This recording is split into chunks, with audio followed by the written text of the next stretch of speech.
Hello, everyone out there, and welcome to another edition of International Soccer Break. I'm your host, Sahil, and I'm here today to cover the Asian Cup, which has entered the round of 16. I'll have the rest of the crew back with me later this week. But now that this tournament has entered the decision phase, we'll be giving you daily recaps of all the matches. So if sounds like something that's interesting to you, please go ahead and like the videos, subscribe to the channel, and hit the notification icon to be notified of a new video. A very good morning to all of you watching in Asia.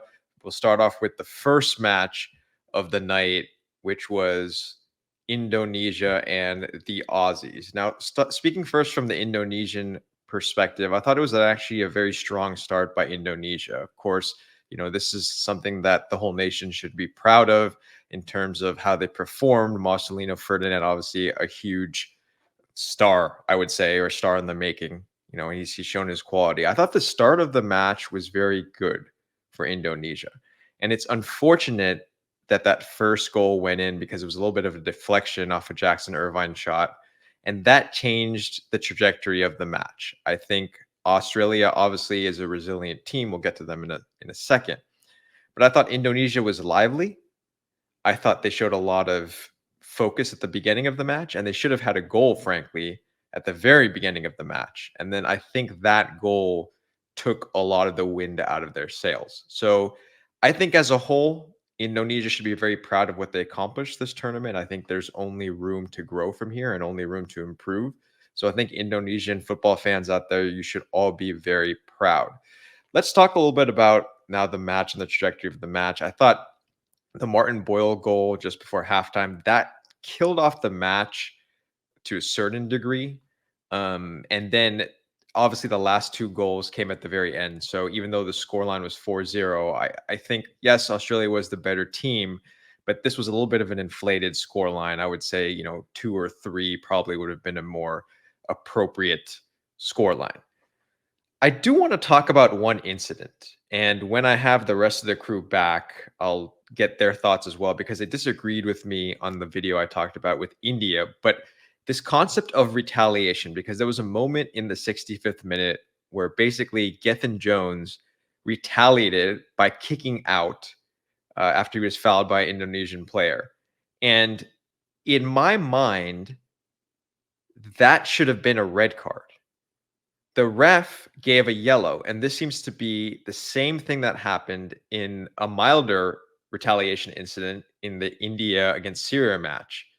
And if you think about this particular kickout, it was very similar to the David Beckham kickout against Diego Simeone in the 1998 World Cup that earned him his infamous red card. So unless I might be out of the loop on something here, and please let me know in the comments if there's some FIFA rule change that I'm not aware of, because I've gone through the guidelines and I don't see anything specifically saying that we've made a change to this retaliation rule. But that particular kick out by Gethin Jones, which happened as a retaliation to the foul, in my mind should have been a red card. And at 2-0, that would have changed the trajectory of the match for Indonesia. And I think Indonesian fans should felt hard done by that, because the whole concept of retaliation versus the initial foul is the initial foul was a challenge within the match of trying to secure the ball, which is a football or soccer move. Kicking out on a player after the incident is, one, not only dangerous, but it is not within the constructs of the match. So my understanding of this, and I've been watching soccer for 3 decades now, is that is a red card. Now, that has not been what the refs in this Asian Cup have moved forward with. So I think that is a very important incident to talk about. I'd love to hear your comments about that in the comments. So that is that with regard to Indonesia. Now let's talk Australia a little bit. Obviously, this is a team that us as India fans were following throughout the tournament, and I think as a whole, we've watched the Socceroos now for a long time. I actually have a lot of respect for the team as a whole. They obviously are a very strong, industrious team, and I think they always punch above their weight in World Cups and such things like that. But within Asia, being one of the favorites, I still have not seen enough there to make me say, hey, this team is going to win the tournament. And their next match is going to be very, very difficult because they're going to play either Saudi Arabia or South Korea. So I think that's where the true test will come in to see how good is this Aussie side exactly. Because in this match and in the previous matches, especially the matches against, Uzbekistan, India, Syria, all those matches, there are moments in the match where the team almost falls asleep to a certain amount. And because the teams that they're playing against have not really put that much pressure on them, excluding parts of the Syria game and portions of the Uzbekistan game, there's a little bit of an inevitability to Australia victories so far. So for all of you out in Australia, I think compare this to the team that won when the tournament was being hosted out there. I think the talent levels are there, but I just haven't been impressed enough with the performances. And it may just be that in matches like this, it's been very comfortable victories. So I think we'll learn a lot more moving forward in the Saudi Arabia and South Korea match. Anyway, Aussie, moving forward. Enjoy that one. So let's move on to the next match of the day, which was a thrilling encounter. I mean, this was a back and forth match.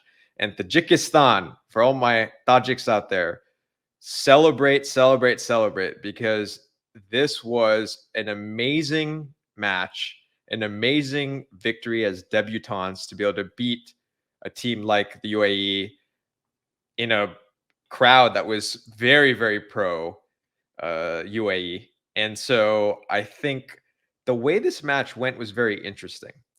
Hananov getting the goal at the beginning, and then it really didn't look like at any point UAE was going to equalize. There was one good chance toward the very end of the match. But what's interesting is after the equalizer on basically the last kick of regulation by Al Hamadi, at that point I thought, okay, UAE is going to go forward and win this match because now the tides turn, the crowd's on their side. Tajikistan had defended staunchly for a majority of the match, and the opportunity was gone. And to be able to come through and play that extra time period, basically on par with the Emiratis, I thought that this was something that Tajikistan deserves a lot of credit for. Penalties is always going to be a crapshoot. I mean, that's one thing that I think no matter what anyone says, for those of us who've been watching football/soccer for a long time, we know that it's always going to be a crapshoot to a certain amount. The irony is a Brazilian who's naturalized to play for UAE was the one who missed the penalty. So Brazil in major tournaments, kicking penalties, Brazilians, I should say, in major tournaments, kicking penalties in Qatar for whatever reason, there's some kind of jinx there. So the Tajikistan can be happy about that. But I just think the resilience Tajikistan showed in this match after being up for 90 plus minutes, allowing an equalizer in the last kick of the match, and then to be able to regroup and win the match in penalties, that shows a lot of character. For a debutante team, they're already punching above their weight, but there's some solid players in this team. And I think they all showed today, especially Hananov, who had the goal, scored a penalty, did basically everything on the defensive end as well. So I think it's a very, very proud moment for them. For the UAE, a very disappointing tournament, I think, as a whole. And that has to be said.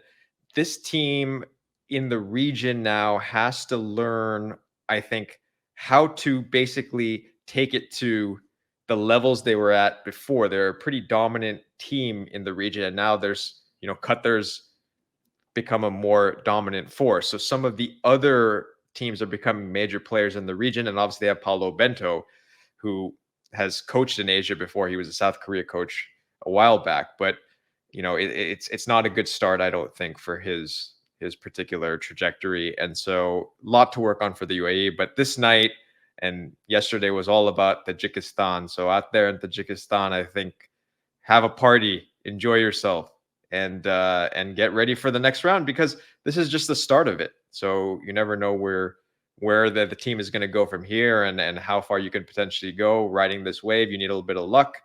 The luck was against them in the 95th minute, but then it was with them in penalties. So that's kind of where it ends there. So that's that for the day. We'll come back to you tomorrow for more matches. Again, today, Australia getting through, Indonesia, good run this tournament. Enjoy that.